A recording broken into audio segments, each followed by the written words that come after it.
Ang request po kasi niya is samahan si Attorney Sulaika sa loob ng detention. Eh hindi naman po natin papayagan kasi hindi naman po siya detainee.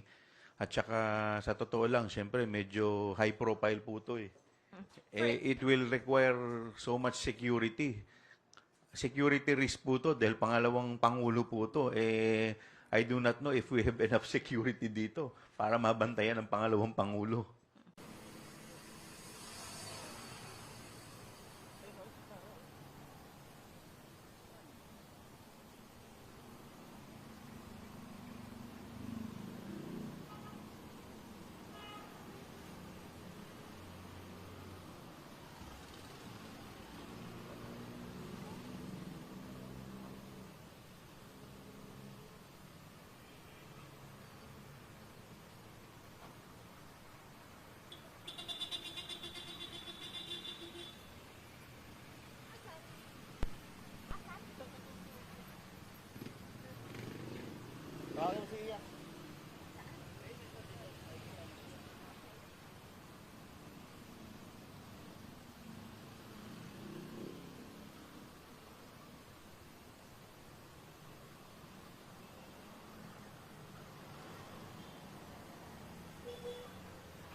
Briefly, bigyan ko muna kayo ng background kung ano po yung mga nangyari.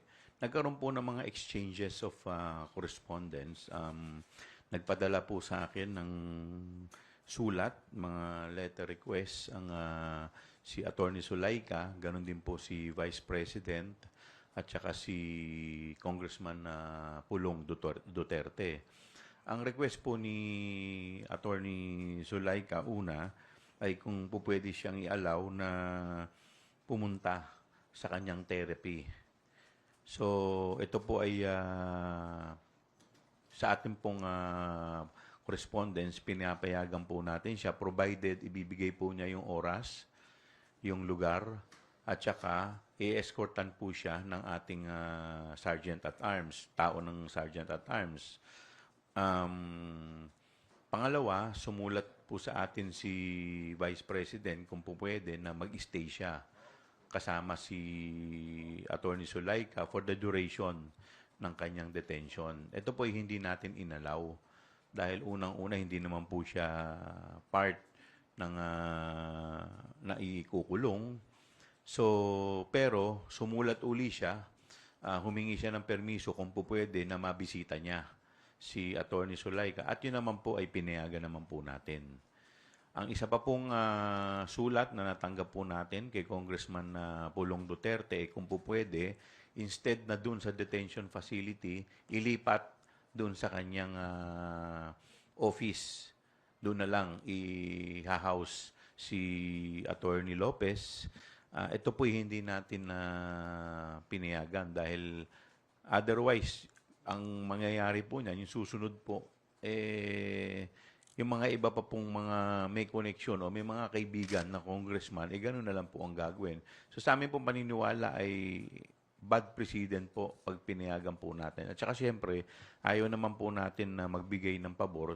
Gusto naman po natin pantay-pantay po lahat ang mga i-detain po dito.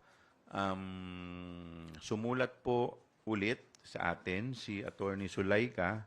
May mga 5 po siyang concessions na hinihingi. Una, na mabigyan siya ng companion para masamahan siya sa kanyang pag-i-stay. Ito po ay pinagbigyan po natin dahil alam naman po natin yung kanyang condition. Meron po siyang back condition. In fact, doon po sa committee hearing, provided yung kanyang companion ay na pinayagan po natin ay isang miyembro ng kanyang immediate family. Ang pangalawang concession na hinihingi po niya ay mabigyan siya ng daily visit ng kanyang personal physician para ma-check yung kanyang health status. At ito naman po ay ating pinagbigyan na payagan siya provided na makipag-coordinate sa ating Sergeant at Arms, sa opisina ng Sergeant at Arms, at sumunod sa mga guidelines. Pangatlo po, humingi po siya ng permiso para regularly na magkaroon ng rehabilitation session sa kanyang frozen shoulder. So ito po pinayagan po natin provided na yung time, yung place, at saka siya ay bibigyan ng escort ng ating Sergeant at Arms. Pangatlo, humihingi siya ng security personnel na po pwede na may designate. So, ito po pumayag tayo subject to the condition na tayo yung security po natin dito sa house ang ibibigay po natin. At ang ikalima po, nabigyan siya ng permiso na yung staff at saka council niya bisitahin siya sa Sunday dahil meron daw in preparation for the Monday's hearing. At ito naman po pinayagan natin subject sa guidelines ng OSA at binigyan natin siya ng oras from 1 to 7 p.m.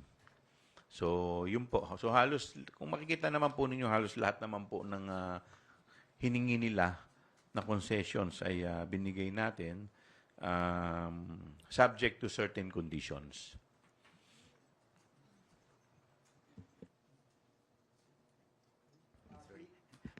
Sir, hi. Tristan po from Newswatch Plus. Sir, confirm ko lang yung first request ni VP Sara is to accompany Attorney Lopez po na magstay siya rin sa detention, sir, until matapos ni Attorney Lopez yung detention niya.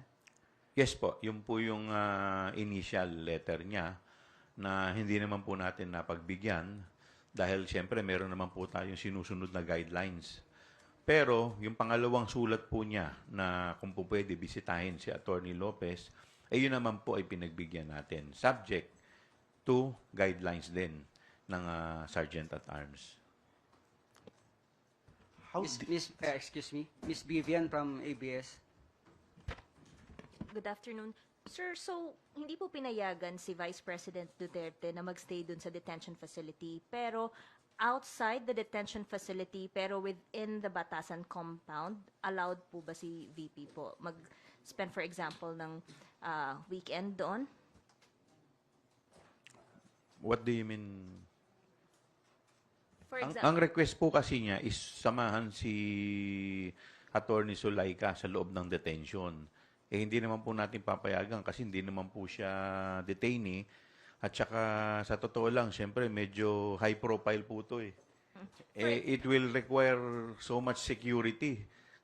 Security risk po ito dahil pangalawang pangulo po ito.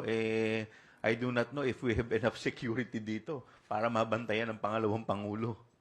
kasi I understand last night doon siya nagstay sa office ni Representative Duterte. So, pwede po ba siya doon magstay for the night? Oo.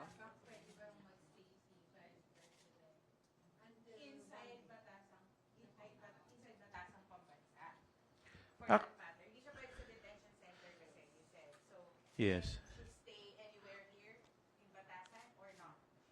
Hindi ko po alam kasi sa guidelines, pero kasi po kung pinakikinggan ko po kanina yung sinasabi ni Sergeant at Arms, medyo risky rin po dahil may mga protocol po tayong sinusunod dito. So could you imagine kung mag-i-stay ka po doon, ikaw lang, yung isang opisina lang ang bubuksan natin. Pero yung buong, kagaya po na sinasabi ni Sergeant at Arms, centralized, parang medyo hindi naman po yata maganda yun.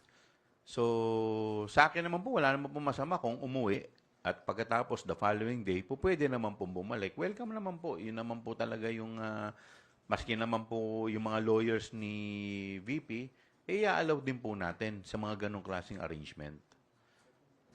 So until what time po pwede Representative Chua or Sergeant Sir Taas, kung hanggang anong oras po pwede si VP Duterte dito today, and sa weekends po ano yung schedule ng visit na ipapayagan po natin?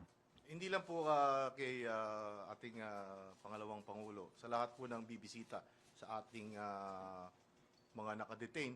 Ang policy po natin is pag ho merong session, inaalaw ho natin hanggang alas 7 ng gabi. Dahil, obviously, marami yung tao from Monday to Wednesday.